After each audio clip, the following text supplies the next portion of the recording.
RDX এর দিকে কিন্তু কালাখালের ক্ষেপণাস্ত্র চলছে, অব্যাহত চলছে তাদের আক্রমণ, কিন্তু কোনোভাবে গোল হচ্ছে না।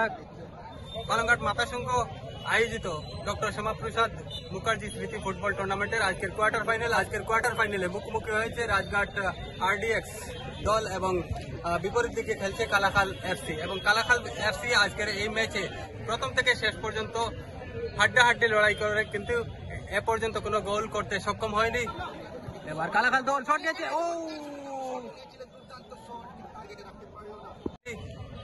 3-0 গোলে এগিয়ে রয়েছে। বর্তমানে আমরা মাঠের পরিস্থিতি আপনাদের সামনে তুলে ধরার চেষ্টা করছি। মাঠে রয়েছে দুটি দল, এ পর্যন্ত আরডিএক্স রাজঘাট 3-0 গোলে এগিয়ে রয়েছে। মাঠের চতুর্দিকে কিন্তু হাজারো হাজারো দর্শক ছিলেন ইতিমধ্যে, কিন্তু এই মুহূর্তে খেলার প্রায় শেষের দিকে দর্শকরা মাঠ ছাড়া হচ্ছেন। কালাখাল দলের বেশ আজকে সাপোর্টার ছিলেন মাঠে, কিন্তু এ পর্যন্ত কালাখাল দল একটিও গোল করতে সক্ষম হয়নি।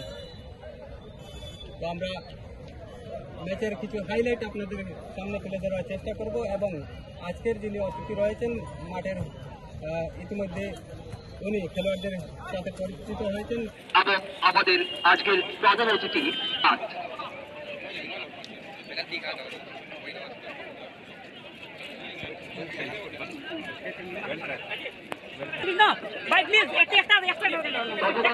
আমাদের প্রিয় অতিথিদের ফুটবল টুর্নামেন্ট শুরু হচ্ছে।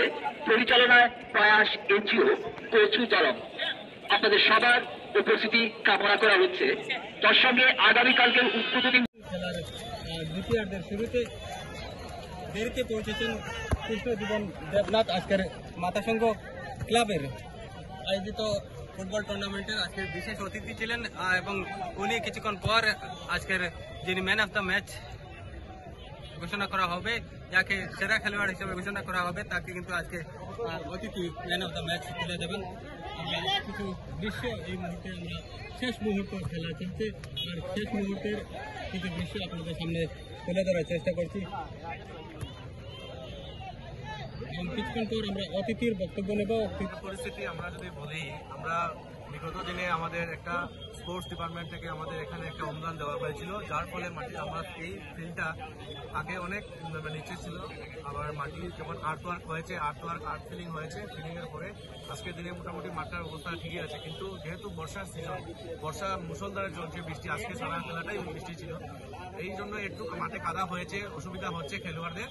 কিন্তু আমরা আশা করি এবং আমরা আমাদের যিনি আমাদের এখানকার আগে আমার আসামের যিনি মন্ত্রী ছিলেন পরিমল শুক্লবৈদ্য মহাশয়, বর্তমানে সাংসদ, ওনাকেও আমরা বলা হয়েছে নিশ্চয় কোনো একটা ভালো অনুদান আসবে আমাদের এই ফিল্ডের জন্য। এবং মাতাসংঘ যেভাবে এনজিওরা যেভাবে কাজ করে যাচ্ছে সমাজে, শুধু খেলাধুলার মাধ্যমে নয়, বিভিন্ন সময় আমরা পূজা অনুষ্ঠানে দেখি, বিভিন্ন যেগুলো ধর্মীয় অনুষ্ঠান দেখি, আমরা ওনাদেরকে বস্ত্র বিতরণ করতে দেখি। তারপরে আমরা অনেক সময় আমাদের যেগুলো দুস্থ ফ্যামিলি যেগুলো আছে, কোনো মহামারী বা কোনো ধরনের কোনো যদি কিছু একটা মানে অসুবিধা হয়, ওনারা ওনাদের পাশে থাকেন, মানুষের পাশে থাকেন, জনগণের পাশে থাকেন।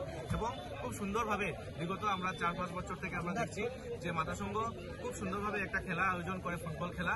এবং এই ফুটবল খেলার মাধ্যমে মানুষের মনের গতি চেঞ্জ হয়, মানুষের মনের চিন্তাভাবনা চেঞ্জ হয়।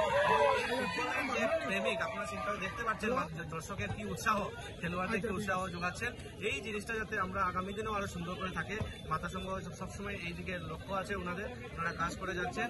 আর বিশেষ করে আমাদের মাতাসংঘ বিভিন্নভাবে আমাদের পূজা অনুষ্ঠান অনেক আগের থেকে ছিল, প্রায় 16-17-18 বছর থেকে করে আসছে। অনেক পুরনো একটা সংঘ, অনেক এগিয়ে আসছে। আমরা সবাই সাংস্কৃতিক অনুষ্ঠান করে অনেক ধরনের প্রোগ্রাম নেই মাতাসংঘ। আর বর্তমানেও আজকের দিনে আমরা দেখছি যে শ্যামাপ্রসাদ মুখোপাধ্যায়ের নামে যে আমাদের একটা টুর্নামেন্ট, ফুটবল টুর্নামেন্ট হচ্ছে, খুব সুন্দরভাবে তা পরিচালনা করছেন। আমি দর্শকদেরকে অনুরোধ করবো, এখানে অনেকটাই গ্যাদারিং হয়, যারা এখনো আসেননি ওনাদের কাছেও একটা অনুরোধ রাখবো আপনাদের মাধ্যমে যে ওনারা আসুন, দেখুন একটা সুন্দর পরিবেশ, সুন্দর একটা খেলা অনুষ্ঠান আপনারা যাতে উপভোগ করতে পারেন, সেই দিকে আপনারা সবাই আসবেন এবং মাতাসংঘকে সবাই আশীর্বাদ করবেন যাতে আগামী দিনে এরকম অনেক ভালো ভালো কাজ করতে পারে, ভালো খেলার মাধ্যমে আমরা যাতে সবাই উপভোগ করতে পারি। এই মাঠে কি মিনি স্টেডিয়াম করা যায় না? মিনি স্টেডিয়াম করার অলরেডি আমাদের একটা প্রকল্প, আমরা একটা পরিকল্পনা নেওয়া হয়েছিল, কিন্তু কি হয়েছে আমাদের ফিল্ডের যেগুলো মাপকাঠি ছিল এটা একটু কমে গেছে, যার জন্য আমরা এখানে করতে পারিনি। সেটা আজকের দিনে বর্জালেঙ্গাতে হচ্ছে, ঠিক আছে। তো আমরা আগামী দিনে ওটাও চেষ্টা করবো যাতে এই ফিল্ডে যাতে খুব সুন্দরভাবে স্টেডিয়াম বা বিভিন্নভাবে, সেদিনও আমরা গত 3-4 দিন আগেও আমরা আলাপ আলোচনা করেছি। 22 তারিখে আমাদের যিনি ডক্টর হিমন্ত বিশ্ব শর্মা মহাশয়, যিনি আমাদের পূর্বকালের সর্বশ্রেষ্ঠ মুখ্যমন্ত্রী, উনিও আমাদের ধলাইয়ে আসবেন। আমাদের ধলাইতে আমাদের একটা বর্জলেঙ্গা মন্ডল আছে, সেখানে আমাদের মডেল কলেজের উনি একটা ভিত্তিপ্রস্তর স্থাপন করবে। তো ওনার কাছে আমরা কিছু মেমোরান্ডাম তুলে ধরবো, এটাও আমাদের একটা লক্ষ্য আছে, থাকবে। ধন্যবাদ।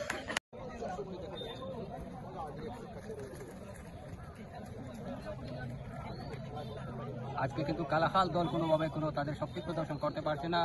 এ পর্যন্ত 2-0 গোলে এগিয়ে রয়েছে RDX বাগা। এবার 7 নম্বর খেলোয়াড়, দেখা যাক, ও গোলকিপারের হাত থেকে কিন্তু বল ক্যাচ করার প্রচেষ্টা করেছিলেন, কিন্তু ব্যর্থ 7 নম্বর খেলোয়াড় কালাখাল দলের।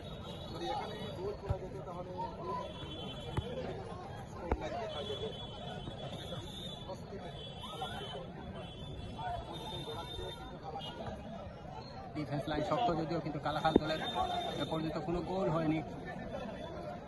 দর্শকরা চুপচাপ বসে রয়েছেন কালাখাল দলের, আর অন্যান্য দর্শক যারা রয়েছেন তারাও কিন্তু কালাখাল দলের গোলে অপেক্ষা রয়েছেন। আবার RDX, কিন্তু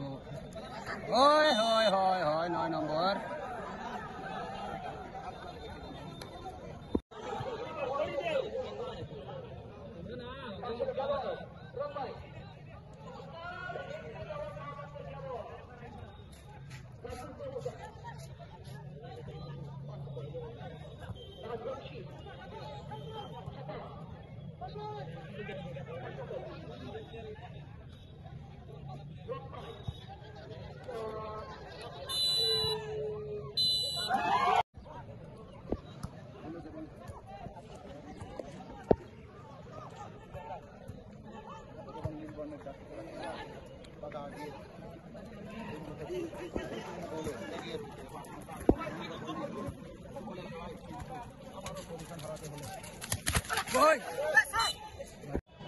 খেলা সমাপ্তির দিকে এগিয়ে আসছে, কিন্তু এ পর্যন্ত কালাখাল রয়েছে পিছিয়ে 0-2 গোলে।